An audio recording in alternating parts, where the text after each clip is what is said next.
నమస్తే, welcome to special focus. విద్యారంగం అనేది అన్ని రంగాల్లో ప్రధానమైనది. తాజాగా తమిళనాడు ప్రభుత్వం ఈ విద్యారంగానికి సంబంధించి కీలకమైనటువంటి నిర్ణయం తీసుకుంది. సమానమైనటువంటి విద్య, సమానమైనటువంటి ఫీజులు, ఎటువంటి భారం తల్లిదండ్రులకు లేకుండా విద్యారంగానికి సంబంధించి పిల్లలను బడుల్లో చేర్చాలంటే ఒక్కో స్కూలు ఒక్కో విధమైనటువంటి ఫీజులు నిర్ణయించుకునే పరిస్థితి కాకుండా ఒక కీలకమైనటువంటి నిర్ణయం తీసుకుంది. దీనికి సంబంధించి మనతో ఉన్నారు సీనియర్ జర్నలిస్ట్, ప్రముఖ విశ్లేషకులు వెంకటనారాయణ గారు. నారాయణ గారిని అడిగి ఈ యొక్క తమిళనాడు ప్రభుత్వం తీసుకున్నటువంటి ఈ కీలకమైనటువంటి నిర్ణయం యొక్క స్పందన ఎలా ఉంది తల్లిదండ్రుల్లో, అలాగే ఇదే పరిస్థితిని దేశవ్యాప్తంగా కొనసాగిస్తే ఎలా ఉంటుంది, అసలు ఇది ఆచరణకు సాధ్యమవుతుందా, ఇప్పటి వరకు ఏ రాష్ట్రంలో ఇది సక్సెస్ అవ్వని పరిస్థితి, దీనికి సంబంధించి మనం వెంకటనారాయణ గారితో విశ్లేషణ మాట్లాడదాం. వెంకటనారాయణ గారు నమస్తే. నమస్తే. ప్రస్తుతం తమిళనాడు ప్రభుత్వం తీసుకున్నటువంటి ఈ నిర్ణయానికి సంబంధించి ఏం చెప్పుకోవచ్చు? తమిళనాడు ప్రభుత్వం తీసుకున్న నిర్ణయం చాలా మంచి నిర్ణయం. ప్రతి వస్తువుకు ప్రభుత్వం ఒక ధర నిర్ణయిస్తుంది. కానీ విద్యా వ్యవస్థలో వాళ్ళు ఏ కాలేజీ, ఏ స్కూలు, వాళ్ళ వ్యవస్థకు సంబంధించిన ఆ కార్పొరేట్ వ్యవస్థ ధరను వాళ్ళ ఇష్టం వచ్చినట్టు నిర్ణయిస్తున్నారు. అది తల్లిదండ్రులకు చాలా భారంగా ఉంది. గతంలో ఈ కంట్రోల్ అనేది ఎక్కడ ఏ రాష్ట్రంలో లేదు. ఇది తమిళనాడు ప్రభుత్వం తీసుకున్న తమిళనాడు ముఖ్యమంత్రి విజయ్కు ప్రత్యేక ధన్యవాదాలు తల్లిదండ్రుల తరఫున తెలియజేయవచ్చు. అంటే ప్రస్తుతం ఇలాంటి నిర్ణయాలు చాలా అరుదుగా ఉంటాయి. ఎందుకంటే విద్యారంగం అనగానే ప్రభుత్వ పాఠశాలలు అనేటటువంటిది నామమాత్రంగా చర్చకొచ్చేటటువంటి పరిస్థితి. అలాగే ఇక చిన్నపాటి పాఠశాలలకు సంబంధించి అసలు ప్రాధాన్యత కూడినటువంటిది కాదు. కార్పొరేట్ వ్యవస్థ అనేటటువంటిదే ఈ విద్యా వ్యవస్థలో డామినేటింగ్ అనేటటువంటిది మనం చెప్పుకోవచ్చు. అక్కడ ఉన్నటువంటి ఫీజులు, అక్కడ ఉన్నటువంటి ర్యాంకులు, అక్కడ ఉన్నటువంటి పరిస్థితులే విద్యారంగాన్ని ప్రభావితం చేసే పరిస్థితి. కార్పొరేట్ శక్తులు విద్యారంగంలో ఉన్నాయనుకుంటే కనుక అవి ఈ యొక్క తమిళనాడు ప్రభుత్వం తీసుకున్నటువంటి ఈ నిర్ణయాన్ని అమలు చేయడానికి సహకరించే పరిస్థితి ఉంటుందంటారు. కార్పొరేట్ వ్యవస్థ తమిళనాడు నిర్ణయాన్ని అంత ఈజీగా సహకరిస్తాయని ఎక్స్పెక్ట్ చేయలేము. కానీ ముఖ్యమంత్రి గారు ఏమి ఆలోచించకుండా ఈ నిర్ణయాన్ని తీసుకున్నాడని మనం అనుకోకూడదు. మన వ్యవస్థలో ఉన్న ప్రతి వస్తువుకు ఒక ధర, ప్రభుత్వం ఒక స్కేల్ నిర్ణయిస్తుంది. ప్రతి గూడ్స్ కు రైతుకి గిట్టుబాటు ధర ఎలా నిర్ణయిస్తుందో విద్యార్థులకు కూడా ఏ క్లాసుకి ఎంత ఫీజు ఉండాలన్నది ప్రభుత్వం నిర్ణయించడం చాలా మంచి పని. ఈ పని విజయ్ ఆలోచించకుండా చేశాడని మనం అనుకోము. కానీ ఇప్పుడే ఈ జీవో వచ్చింది కాబట్టి దీన్ని గట్టిగా అమలు చేయాలి. అమలు చేయడంలో ఈ కార్పొరేట్ వ్యవస్థ ప్రభుత్వానికి చాలా అడ్డంకులు కల్పిస్తుంది. తల్లిదండ్రులకు కూడా దీన్ని అవేర్నెస్ చేయాలి. అవేర్నెస్ చేసి అమలు చేయగలగాలి. గతంలో తెలంగాణ ప్రభుత్వం కూడా ఇటువంటి జీవోను ఒక దాన్ని తెచ్చి ఒక కమిటీని వేసింది. ఆ కమిటీ కార్పొరేట్ వ్యవస్థలకు అనుకూలంగానే ఒక తీర్మానం చేసింది. కానీ ఈ విద్యా వ్యవస్థను ఎటువంటి మార్పు చేయలేకపోయింది. వీటన్నింటినీ దృష్టిలో పెట్టుకుని తమిళనాడు ముఖ్యమంత్రి గారు దీన్ని అమలుపరచడంలో గట్టి చర్యలు తీసుకోవాలని కోరుకుంటున్నాం.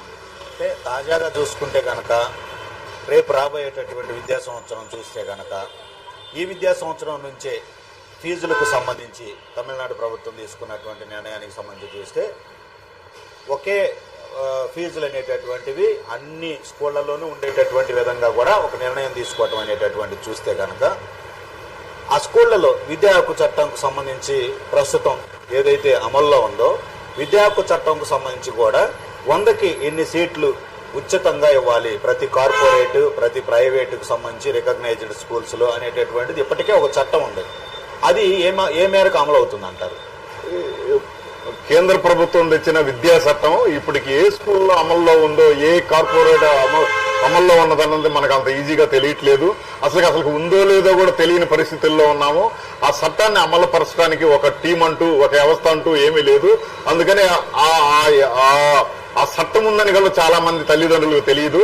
అది తెలియకపోవడం వల్ల ఆ వ్యవస్థనే, ఈ కార్పొరేట్ వ్యవస్థ ఆ విషయాన్ని తెలియకుండా మభ్యపెడుతుంది.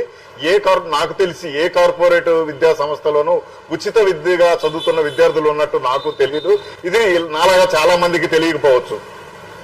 వెంకటనారాయణ, మనం చూస్తే అసలు విద్యకు సంబంధించి ప్రస్తుతం ఉన్నటువంటి అమలు చేస్తున్నటువంటి విధానం అంటే అడ్మిషన్స్ కావచ్చు, ఫీజులు కావచ్చు, బుక్స్ కావచ్చు, యూనిఫామ్స్ సంబంధించి కావచ్చు, పాత రోజుల్లో ప్రైవేటు కార్పొరేటు విద్యా వ్యవస్థ ఇంత వేళ్ళూనుకొని పోయి ఇంత డామినేటింగ్ స్థితికి చేరుకోక ముందు మనం చూసినట్లయితే ఎలా ఉండేది?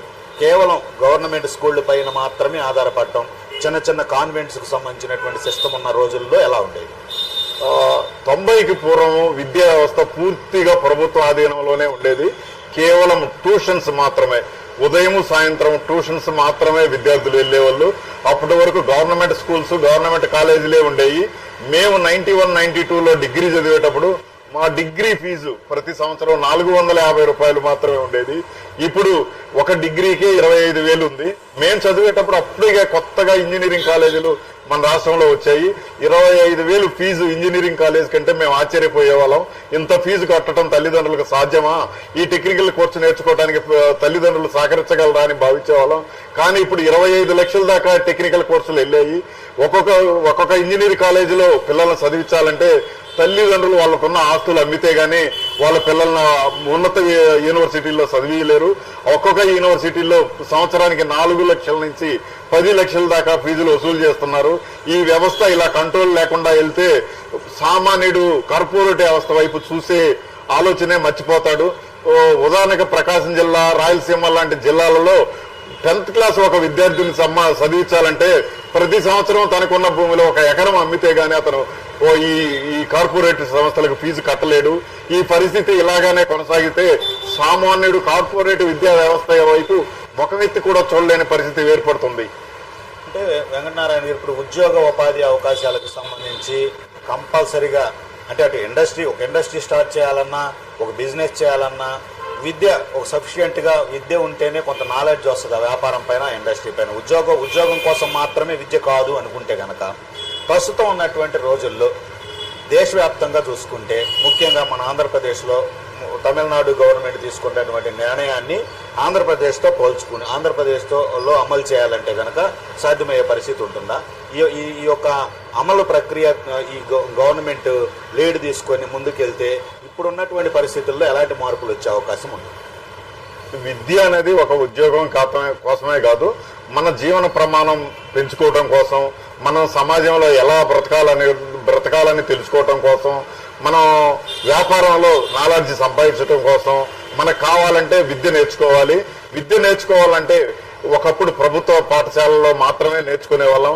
ఇప్పుడు ఈ కార్పొరేట్ వ్యవస్థ వచ్చిన తర్వాత ప్రభుత్వ పాఠశాలల వైపు ఎవరు చూడలేదు. ప్రభుత్వ పాఠశాలలకు వెళ్ళటమే నామూసిలాగా భావిస్తున్న సమయంలో తమిళనాడు ప్రభుత్వం తీసుకున్న ఈ నిర్ణయాన్ని మనం చాలా స్వాగతించాలి. ఈ విద్యా వ్యవస్థను, అదే జీవోను మన ఆంధ్రప్రదేశ్లో అమలుపరచడం అంత ఈజీ అనుకోవట్లేదు. మన కార్పొరేట్ వ్యవస్థలు ప్రభుత్వాన్ని బాగా ప్రభావితం చేస్తాయి. మన ప్రభుత్వంలో ఒక కార్పొరేట్ వ్యవస్థయే భాగస్వామిగా ఉన్నాడు. కాబట్టి అంత ఈజీగా ఈ జీవోని తెచ్చి అమలు చేయడం ఈజీ అని మేము అనుకోవట్లేదు. ప్రస్తుతం ఉన్న పరిస్థితుల్లో మీరు చూసినటువంటి సంఘటనలు చూస్తే స్కూల్కి పంపించాలంటే తల్లిదండ్రులకు జీవితంలో వాళ్ళ జీవన పరిస్థితుల్లో ఒక రోజులో ఎలాంటి లైఫ్ స్టైల్ ఉంటుందో అందులో పిల్లల్ని బడికి పంపించడం, చదివించడం, వాళ్ళకి ఫీజులు కట్టడం, వాళ్ళకి అవసరమైనటువంటివన్నీ కొనివ్వటం, వాళ్ళ అవసరాలన్నీ తీర్చడం అనేటటువంటిది ఎలా ఉందంటారు? లైఫ్ స్టైల్ని మనం ఎక్స్ప్లెయిన్ చేసుకుంటే జూన్ ఆరంభం వస్తుందనగానే విద్యార్థుల తల్లిదండ్రులకు గుండెల్లో రైళ్లు పరిగెస్తాయి. బెల్ట్ కానించి పుస్తకాలు, బుక్స్, బెల్ట్లు మొత్తం వాళ్ళకి సంబంధించిన అన్ని ఆ కార్పొరేట్ వ్యవస్థలోనే కొనాలి. మామూలుగా మనం బుక్ షాప్ లో బుక్స్ ని ఒక 20%, 30%, 50% కన్సెక్షన్ తెచ్చుకుంటాం. కాలేజీల్లో కొనే బుక్స్ గానీ, బెల్ట్లకు గానీ, బట్టలకు గానీ 1% కూడా తగ్గించరు. కార్పొరేట్ ఆసుపత్రుల్లో మెడికల్ మీద ఎలా వసూలు చేస్తారో కార్పొరేట్ స్కూళ్ళల్లో కూడా ఈ పిల్లలకు సంబంధించిన అన్ని వస్తువుల మీద విపరీతంగా డబల్ రేట్లు వేసి వసూలు చేస్తున్నారు. వాళ్ళు బయట కొనే అవకాశం లేకుండా వాళ్ళ స్కూళ్ళు, వాళ్ళ కార్పొరేట్ కాలేజీల్లోనే కొనాలి.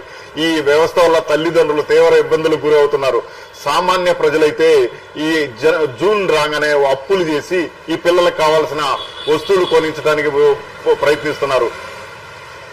అంటే ప్రస్తుతం ఇది కూడా ఇప్పుడు మీరు చెప్పినటువంటి అంశాలు కూడా తమిళనాడు ప్రభుత్వం ఇచ్చినటువంటి ఆదేశాలలో భాగంగా ఉంది. ఏ స్కూల్లో కూడా ఇష్టానుసారంగా ఫీజులు నిర్ణయించడానికి లేదు. ఏ స్కూల్లో కూడా ఆ స్కూల్లోనే యూనిఫామ్ కొనుగోలు చేయాలి, ఆ స్కూల్లోనే బుక్స్ కొనుగోలు చేయాలి, ఆ స్కూలుకు సంబంధించినటువంటి ఎంబ్లంతో ఉన్నటువంటిది ఆ స్కూలుకు సంబంధించినటువంటి నిర్ణయించినటువంటి రేట్లకు సంబంధించి కొనుగోలు చేయాలి అనేటటువంటి పరిస్థితులు ఉండకూడదు అని. అది దానిపైన ఎలాంటి స్పందన మీ నుంచి వస్తుంది? ఆ స్కూల్లో ఆ సామాగ్రి అంటే విద్యార్థులకు సంబంధించిన బుక్స్ గానీ విద్యార్థులకు సంబంధించిన మిగతా మెటీరియల్ కొనాలంటే వాళ్ళు ఏమాత్రం కన్సెషన్ ఇయ్యరు. వాళ్ళు మిడిల్ మ్యాన్ ద్వారా తెచ్చుకున్న దాన్ని డబుల్ రేట్లకు అమ్ముతున్నారు. ఈ పరిస్థితి తల్లిదండ్రులకు భారంగా మారింది. ఈ వ్యవస్థ మీద తమిళనాడు ప్రభుత్వం ఒక నిర్ణయం తీసుకోవడం చాలా మంచిదిగా భావిస్తున్నాము. ఈ పనిని చాలా గట్టిగా అమలు పరిచి తల్లిదండ్రుల బాధలను ప్రభుత్వాలు తీర్చాల్సిందిగా కోరుకుంటున్నాము. అంటే వెంకటనారాయణ గారు, ప్రస్తుతం మనం విద్యా వ్యవస్థ గురించి మాట్లాడుకుంటున్నటువంటి పరిస్థితులు చూస్తే మీకు తెలిసి అసలు విద్యా వ్యవస్థలో ఆంధ్రప్రదేశ్లో చూసుకుంటే కనుక విద్యా వ్యవస్థలో మార్పులకు అంకురార్పణ ఎప్పుడు జరిగింది అనుకుంటున్నారు? అంటే అప్పట్లో కనీసం తినటానికి తిండి లేని రోజులు, పని చేసుకోవటానికి పని లేని రోజులు, ఒక 15-20 years బ్యాక్ చూసుకుంటే కనుక పిల్లల్ని బడికి పంపించాలంటే అసలు చదువుకోవటం వలన ఎలాంటి ప్రయోజనాలు ఉంటాయని అవేర్నెస్ తల్లిదండ్రులకు తెలియనటువంటి రోజులు. అలాంటి రోజుల్లో మీకు తెలిసి జరిగినటువంటి అదొక ప్రక్షాళన అని అనుకోలేము, మార్పు ఎప్పుడు జరిగింది? యూనిఫామ్ ఉచితంగా ఇవ్వటం, మధ్యాహ్నం భోజనం పెట్టడం, స్కూల్ పిల్లలకు ఒక విద్యకు సంబంధించినటువంటి ఒక ప్రణాళిక సెటప్ చేయటం, ఇళ్లల్లో రోడ్లలో తిరగటం కానీ, బాల కార్మికుల్లాగా వెళ్ళేటటువంటి వాళ్ళని కానీ స్కూలుకు తరలించే ప్రక్రియ ఏ టైంలో జరిగి ఉండొచ్చు? అప్పట్లో ప్రజల యొక్క మైండ్ సెట్ ఎలా ఉండేది? దాన్ని ఎలా చెప్పుకోవచ్చు? 1990 నుంచి ప్రభుత్వం గట్టిగా చర్యలు తీసుకుంటూ వచ్చింది. 2000 తర్వాత బాగా మార్పులు వచ్చినాయి. ప్రతి విద్యార్థి అంటే ప్రతి కుటుంబంలో ఉన్న పిల్లవాడు చదువుకోవటం మొదలైంది. ఆ చదువుకోవటం మొదలవటంతోనే విద్యా వ్యవస్థలో మార్పు వచ్చింది. ఈ విద్యా వ్యవస్థలో గ్రామీణ ప్రాంతంలో కొంత ప్రాధాన్యత తక్కువ ఉండేది. తర్వాత మనకు హైదరాబాద్లో, మన ఉమ్మడి రాష్ట్రంలో హైదరాబాద్లో హైటెక్ సిటీ రావటం, దాంతో సాఫ్ట్వేర్ ఉద్యోగాలు రావటం, దాంతో మన ప్రతి పిల్లడు బాగా సంపాదిస్తాడని తల్లిదండ్రులు ఈ కాలేజీలకి విద్యా వ్యవస్థలకి పిల్లలకి అప్పులు చేసి ఖర్చు పెడుతున్నారు. ఈ విషయాన్ని గమనించిన కార్పొరేట్ విద్యా సంస్థలు వాళ్ళ ఫీజుల్ని ఇంతకు పెంచుకుంటూ లక్షల్లోకి వెళ్ళింది. కానీ తల్లిదండ్రులు చేసేది ఏం లేదు. ఒక పిల్లవాడు మంచి కార్పొరేట్ విద్యా సంస్థలో చదివి ఉద్యోగం వస్తే మా పిల్లవాడికి కూడా అదే ఉద్యోగం కావాలనుకుంటూ అదే కార్పొరేట్ సంస్థలో చేర్పించి ఈ తల్లిదండ్రులు చాలా ఇబ్బందులు పడుతున్నారు. పిల్లవాళ్ళ ప్రతిభ ఉంటే ఏ విద్యా సంస్థలోనైనా అతనికి చదువు వస్తుంది, మంచి ఉద్యోగం వస్తుంది. కానీ ఈ బయట ఉన్న అపోహ ఏంటంటే ఫలానా కార్పొరేట్ విద్యా వ్యవస్థలో చదవటం వల్లనే వస్తుందని వాళ్ళు చేసే యాడ్స్, వాళ్ళు చేసే ప్రచారం వల్ల తల్లిదండ్రులను మభ్యపెట్టి అలా తీసుకెళ్తున్నారని మాకు అనిపిస్తుంది. ప్రస్తుతం మనకున్నటువంటి విద్యా వ్యవస్థని ఒక 15-20 years సంబంధించినటువంటి ఏళ్ల క్రితం ఉన్నటువంటి విద్యా వ్యవస్థను పోల్చుకుంటే స్కూళ్లలో, ప్రభుత్వ పాఠశాలల్లో క్రమేణా ఎలాంటి మార్పులు వచ్చాయనుకోవచ్చు? ప్రభుత్వ పాఠశాలలు పూర్తిగా నిర్వీర్యం చేయబడింది. ప్రభుత్వ పాఠశాలలు అంటేనే ప్రజలు ఒక చులకన భావంగా చూడటం, ప్రభుత్వ పాఠశాలల్లో వెళ్ళలేకపోవటం చాలా ఇబ్బందికరంగా ఉంది. గత ప్రభుత్వంతో పోల్చుకుంటే ఇప్పుడు కొంత విద్యా వ్యవస్థలో మార్పు వచ్చినట్టుంది. ఈ మార్పును కార్పొరేట్ వ్యవస్థల కంటే ఇప్పుడు ప్రస్తుతం మనం చూసినట్లయితే కనుక ఈ కార్పొరేట్ విద్యా వ్యవస్థకు సంబంధించి తమిళనాడు ప్రభుత్వం తీసుకున్నటువంటి నిర్ణయాన్ని స్వాగతిస్తూ ఏపీ, అలాగే తెలంగాణ, కర్ణాటక ఈ రాష్ట్రాలంటే కేరళలో పర్వాలేదని చెప్పుకుంటే కనుక ఎడ్యుకేషన్కి సంబంధించి ఈ 3 రాష్ట్రాలకు సంబంధించి కూడా అమలు చేస్తే కనుక ఎలా ఉంటుందని ఫైనల్గా మనం అనుకోవచ్చు. ఈ తమిళనాడు పెట్టిన జీవోని మన దక్షిణాది రాష్ట్రాలన్నింటిలో అమలు చేస్తే విద్యా వ్యవస్థలో చాలా మార్పులు వస్తాయి. సామాన్యులు, పేదలు, విద్యార్థులు చదువుకోవడానికి మంచి అవకాశాలు కల్పిస్తారని బాగుంటుందని అనుకుంటున్నాం. ఓకే, థ్యాంక్ యూ వెంకటనారాయణ గారు. ఇది పరిస్థితి.